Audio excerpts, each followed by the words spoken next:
Welcome back to my channel. Meron po tayong mga ilang katanungan. Unang katanungan po, pabor ba kayo na mawala ang Facebook page ng ilang toxic social media personalities? Pangalawa, meron po ba talagang pulburon video si President Bongbong Marcos? At ang pangatlo, dapat pa tayong maniwala sa mga survey na inilalabas ng mga survey firms? Okay, ang una nating tanong, pabor ba kayo na mawala ang Facebook pages ng ilang toxic na social media personalities? Facebook pages ng ilang inaakusahang fake news peddler, posible nga bang dinelete ng Meta? Kasi nga naging usap-usapan na yung Facebook page ni Sas Rogando Sasot ay nasuspindi or dinelete ng Facebook. Kilala po si Sas bilang isang anti-BBM.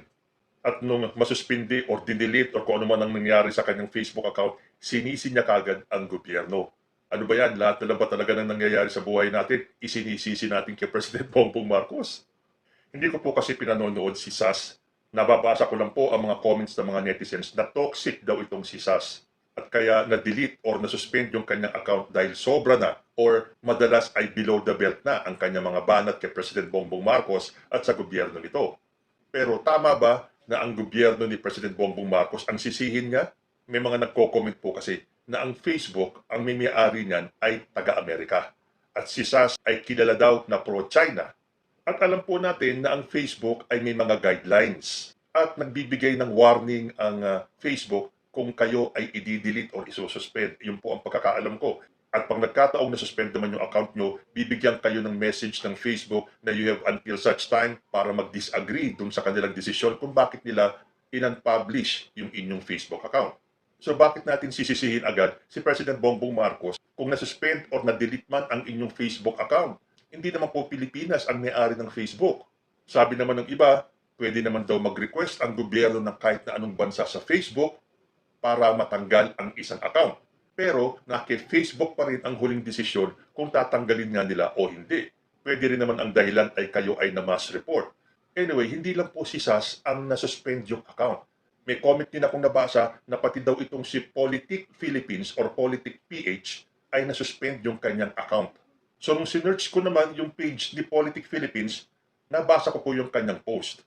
Sabi niya, okay, so I didn't call out Bongbong Marcos, Lisa Marcos, Joe Biden, Kamala Harris, the NATO, Japan, Australia, New Zealand, other allies, and the Illuminati for unpublishing my page.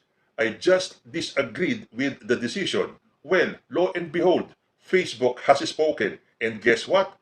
I guess it's safe to say I didn't break any rules. My page is back, darlings, much to the dismay of our overly sensitive DDS friends. So, ang ginawa lang po ni Politic PH ay nag-disagree dun sa desisyon ng Facebook. Dahil lumalabas naman po yung message ng Facebook na you have how many days to disagree with the decision. Yun po ang ginawa nitong si Politic PH. At hindi niya po kinall out si Bongbong Marcos o si Lisa Marcos o kung sino-sino. Na yun naman ang ginawa ni Sas. Ibinato niya kagad ang sisi kay Bongbong Marcos at sa gobyerno kung bakit nawala yung kanyang page. So siguro ang dapat gawin ni Sas, sagutin niya yung message ni Meta at mag-disagree siya. At baka sakaling maibalik agad yung kanyang page. Conclusion tuloy ng ibang netizens, drama lang yan para hindi maipalabas yung video na sinasabi nilang ilalabas sa January 5. So natural, yung mga kakampi nila, magsisigawan na naman, sabay-sabay sila nagsasabi ng suppression of freedom of speech. Gusto na naman nilang ipakalat na kasalanan ni President Bongbong Marcos na kesyo meron na daw silent ML or silent martial law. Kinikitil daw ang freedom of expression, ang freedom of speech. Eh bakit si Sasla ang natanggalan ng account? Eh mas marami namang mas toxic sa kanya. Well, toxic nga daw si Sas, pero meron pang mas matitinding toxic pa dyan. Bakit hindi natatanggal or nasususpend yung account nila? Tandaan po natin, Facebook and YouTube, Amerikano po ang may-ari niyan.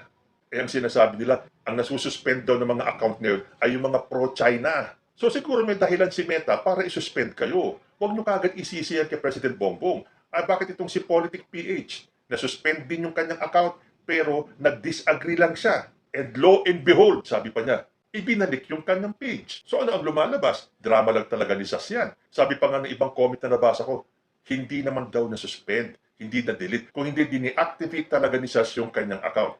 Well, hindi naman po tayo pwedeng magbintang talaga kung anong ginawa ni Sas. Siya ba ay nag-self-deactivate o talagang na-suspend yung kanyang account? Alam nyo, talagang sa panahon ito, kailangan po tayong matuto talagang mag-discern kung ano ang totoo o hindi sa social media. Marami po talaga nagpapakalat ng fake news. Well, yung fake news sa atin, para sa kanila, ay hindi fake news kundi information dahil daw sa pagmamahal nila sa inang bayan. Pero madalas naman makikita natin fake news naman talaga ang ipinapakalat nila. So tayo mismo ang dapat maging mapagmatsyag. Huwag po tayong basta-basta maniniwala. Mag-research tayo. Or tingnan natin mabuti, yung bang inaakusa nila ay merong kasamang ebidensya. Huwag po tayong basta-basta maniniwala dahil napakadali pong magsabi or mag-post ng mga balita na sasabihin nating totoo, pero wala naman pala tayong maipakitang resibo. But going back to the question, pabor ba kayo na mawala ang Facebook pages or ng kahit na anong social media account ng mga toxic daw na mga social media personalities? Hindi ako pabor sa pagpapakalat ng maling impormasyon. Pero yung tanggalan sila ng mga platform nila, hindi po ako agree doon. Bakit? Para po kasi sa akin, I believe in karma. Pabayaan lang natin sila mag-spew out ng mga maling impormasyon, ng mga kasiraan, ng mga pagbibintang, mga akusasyon, mga baseless na mga kwento, dahil sooner or later, aabutan po sila ni karma. Naniniwala po ako doon.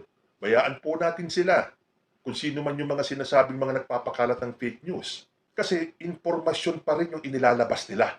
At madalas, kapag yung maling impormasyon na yon ay ipinakalat nila, may mga magtatanggol po at pasisinungalingan yung mga inilalabas nilang balita. So, malalaman din natin kung alin ang totoo. It is going to be a battle of good and evil. So, bahala na kayo kung sino ang good, kung sino ang evil.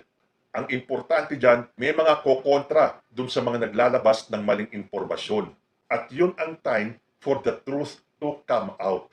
Well, yun po ay sarili ko lang opinion. Bayaan nyo silang maglabas ng mga kasinungalingan, paglabas ng mga kasiraan, pagbibintang, pag-aakusa. Dahil kahit na anong gawin nila, lalabas at lalabas din po ang katotohanan. Kaya lang, tandaan po natin, yan pong freedom of speech is not absolute. As in any other freedom, hindi naman po yan 100% pwede nyong gawin or sabihin lahat ng gusto nyong sabihin. Eh di sana wala na nakakasuhan ng libel. Kasi pwede nating sabihin na, teka muna, freedom of speech ko yun eh. I have the right to voice out whatever I feel. Pero somebody once said this, your right ends when someone else's right begins. So again, ako po, tutol ako sa pagpapakalat ng fake news. Pero hindi po natin maiiwasan yan, hindi natin mapipigilan yan dahil lagi nilang idadahilan freedom of expression.